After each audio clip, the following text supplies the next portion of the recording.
Proses oogenesis ialah proses pembentukan ovum dalam ovari. So, kita akan belajar tentang sistem pembiakan perempuan, proses oogenesis dan struktur ovum.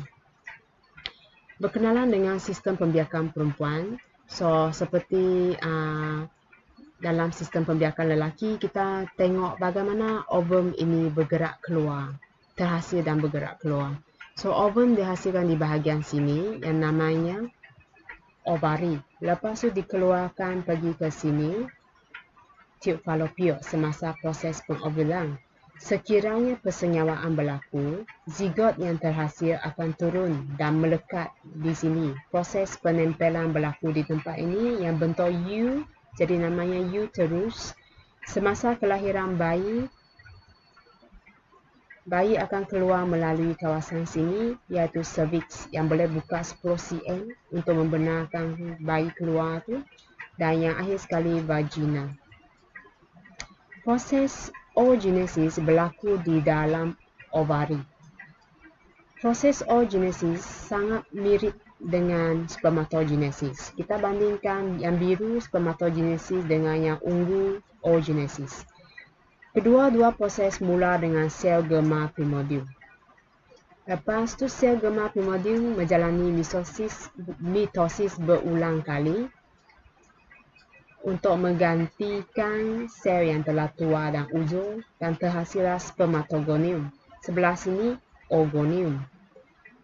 Semasa akibat spermatogonium akan menjadi matang, jadi terhasillah spermatosit primer. Sebelah kanan terhasillah oosit primer. Spermatosit primer memulakan meiosis 1, terhasillah spermatosit sekunder. Jadi sebelah sini terhasillah oosit sekunder. Tapi dia satu saja. Satu lagi ialah jasad kutub yang akan merosot dan disingkir keluar dari badan. Spermatosit sekunder meneruskan meiosis 2, terhasillah spermatid. Okey, so yang bahagian ini nama dia tak akan sama lah sebab yang sebelah sini sperma kan. Jadi untuk sebelah kanan, oosit sekunder menjalani meiosis 2 dan terhasillah ovum. Dan jasad kutub 3 jasad kutub akan terhasil dan disingkir keluar dari badan. Jadi sangat mirip prosesnya. So kalau boleh ingat satu lagi biasanya boleh lah, tak ada masalah. Cuma oogenesis ni dia lebih leceh sikit. Ni pasal perempuan kan mesti leceh sikit ni. Apa yang dia leceh sikit ni? Yang pertama, perempuan kan bawa handbag. So nampak sekarang ni, oosit primer mesti letak dalam satu bag. Handbag itu namanya follicle primer. Lepas tu oosit sekunder pula akan disimpan di dalam bag yang namanya follicle sekunder. Bila follicle sekunder sudah matang, kita panggil follicle tu follicle gerak. Dalam situ masih oosit sekunder ya. Sampai sini oosit sekunder dibebas keluar melalui proses pengovulan. Di mana oosit sekunder dibebas keluar. Semasa di tingkatan 3, kita selalu sebut ovum dibebas keluar. Tapi sebenarnya oosit sekunder dibebas keluar. Lepas oosit sekunder dibebas keluar, bag yang sudah kosong tadi namanya corpus luteum. Corpus luteum akan merosot dalam 10 hari sekiranya proses persenyawaan ataupun kehamilan tidak berlaku. So inilah yang berbeza di antara oogenesis dengan spermatogenesis. Oogenesis melibatkan bag yang namanya follicle. Kalau oosit primer dalam follicle primer. Oosit primer dia terletak dalam follicle primer. Oosit sekunder dan seterusnya semua dalam follicle sekunder.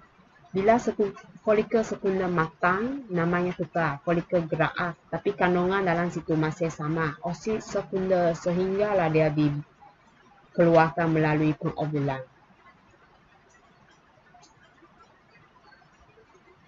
Perbezaan yang kedua ialah oogenesis ini dia kesekat-sekat. Dia akan berhenti di separuh jalan. Proses ini tak berterusan dan sekaligus. Okey, macam mana dia berhenti?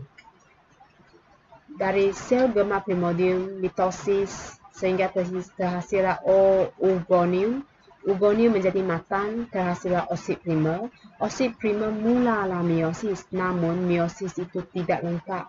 Proses ini berlaku semasa peringkat fetus, masa bayi kanak-kanak ini masih dalam rahim ibu, masa ibu masih mengandung.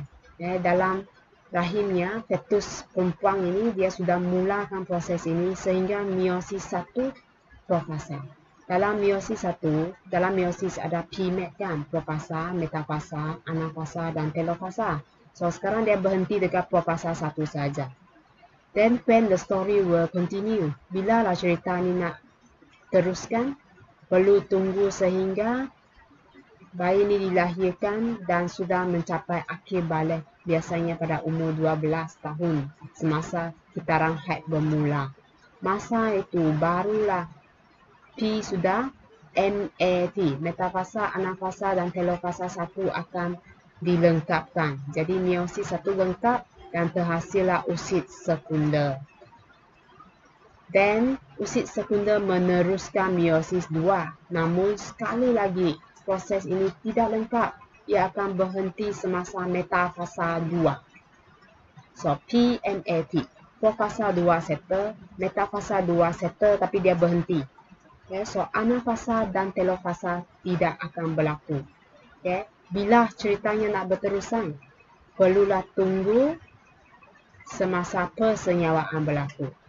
Jadi untuk remaja seperti anda, semasa akhir balik, anda akan meneruskan meiosis 1 dan terhasillah oksid sekunder. Oksid sekunder akan dikeluarkan setiap bulan melalui proses pengovulan. Masa itu ialah waktu subur untuk perempuan. Masa pengovulan berlaku, oksid sekunder dibebaskan.